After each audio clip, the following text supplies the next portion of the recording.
नमस्कार। आज हम बात करेंगे जो हिजाब विवाद चल रहा था उस पे कर्नाटक हाई कोर्ट ने फैसला सुनाया है 15 मार्च 2022 को। और जो हिजाब विवाद था उसमें जिन लड़कियों ने याचिका दायर कराई थी, असल में फैसला उनके खिलाफ चला गया। लड़कियों की मांग थी कि हमें स्कूल में मुस्लिम लॉ के तहत हिजाब की अनुमति चाहिए। जबकि स्कूल ने में जब पहले तो मामला इतना बड़ा नहीं था, जब कुछ दूसरे धर्म के जैसे हिंदू धर्म के युवाओं के द्वारा, छात्रों के द्वारा इस पे विवाद खड़ा किया गया था, तो ये मामला कोर्ट पहुंच गया था। स्कूल वालों ने विवादित लोगों को स्कूल में ना आने की सलाह दी थी। जिसको हिजाब में जिसको हिजाब पहनना है वो स्कूल ना आए, स्कूल की यूनिफॉर्म में ही आए, ऐसा बोलकर इस मामले को शांत कराने की कोशिश की थी। लेकिन इन बालिकाओं ने हाई कोर्ट का दरवाज़ा खटखटाया। जब हाई कोर्ट पहुंची तो हाई कोर्ट में इनने याचिका दायर कराई कि ये मुस्लिम लॉ के तहत हम हिजाब पहन के जाते हैं। हाई कोर्ट ने जो फैसला सुनाया है उसमें कहा गया है कि मुस्लिम लॉ में ऐसा कोई प्रावधान नहीं है कि हिजाब अनिवार्य हो। तो इसका खंडन करती हुई बालिकाएं सुप्रीम कोर्ट जाने की बात कह रही हैं और उन्होंने एक स्लोगन निकाला है कि हिजाब नहीं तो परीक्षा नहीं।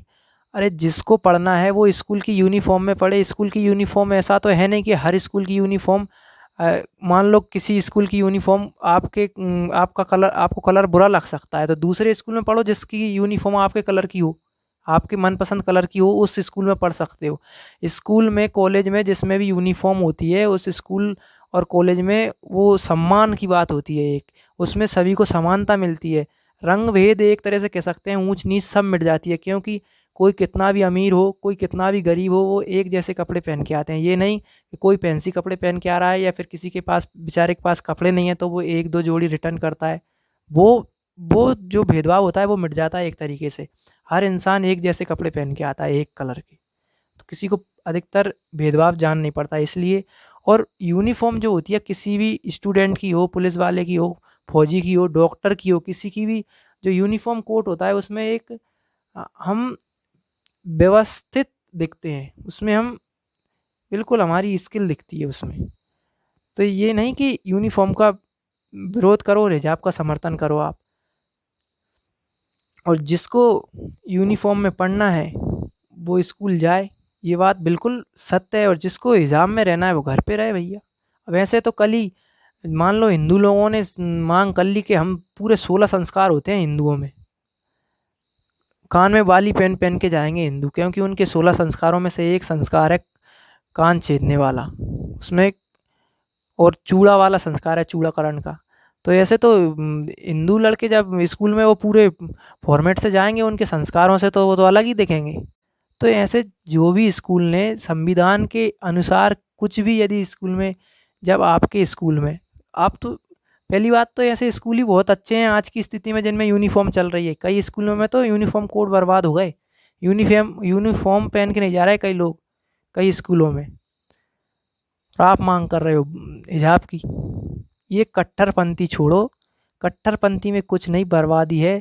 और ये ओवैसी जैसे लोग अपनी राजनीति करने आ जाते हैं, जैसे अभी आए हैं कि जो हाई कोर्ट ने मतलब न्याय नहीं दिया, महबूबा मुफ्ती आ गई कि फैसले ने नाराज़ किया। ये राजनीति वाले राजनीति करेंगे, स्टूडेंटों में फूट डालेंगे, ऐसे ही मतभेद बढ़ जाते हैं। एक शांति प्रिय राज्य भी अशांत राज्य बन के रह जाता है। छोटे छोटे मामलों से ही बड़े बड़े मामलों की शुरुआत होती है। आज ये प्रोटेस्ट चल रहे हैं छोटे छोटे, कल ये दंगों का रूप ले लेंगे। तो स्कूल जैसी पवित्र जगह पे ये बात शोभा नहीं देती है बिल्कुल भी, कि हम हमारी छोटी सी अड़िक के कारण, यदि वो आपसे ज़बरदस्ती किसी रंग के, हाँ रंग, यदि रंग पे बात होती कि हमें ये रंग नहीं पहनना और स्कूल वाले बोलते नहीं ये रंग पहन के ही आना पड़ेगा, तो बात अलग होती। वो सिर्फ अपनी यूनिफॉर्म कोड को फॉलो करने के लिए बोल रहे हैं। तो और जबकि कोर्ट किसी, मुझे जहाँ तक लगता है कोर्ट पक्षपात नहीं करता है, जहाँ तक सही तथ्यों पे फैसला देता है कोर्ट, तो कोर्ट के फैसले का सम्मान करना चाहिए और इस विवाद को यहीं ख़त्म करना चाहिए। क्योंकि हम जब स्कूल में पढ़ते थे, माध्यमिक स्कूल में, तो उसके प्रिंसिपल इतने स्ट्रिक्ट थे, हमारे कान की बाली, हमारे हाथों के चूड़ा निकलवा देते। लेकिन कई लड़के कान में सोने की बाली पहन के जाते थे, वो सोने की बाली भी निकलवा देते थे उनसे। तो ये चलता है। ये बात भी इतनी छोटी थी जितनी बात आपके यहाँ पे होगी शुरुआत में, जब हिजाब को आपसे कहीं पे साइड पे रखने के लिए कहा होगा या फिर ये कहा होगा कि कल से हिजाब पहन के नहीं आया, कुछ भी कहा होगा, ये बात छोटी-सी होगी, आप लोगों ने बड़ा बनाया है इस बात को। तो ये कट्टरपंथी जब भी हुए हैं देश में, इन्होंने कुछ नहीं किया, कोई अच्छा काम इनके द्वारा हो ही नहीं सकता। इसलिए कट्टरपंथी छोड़ो और देश के संविधान पे चलो।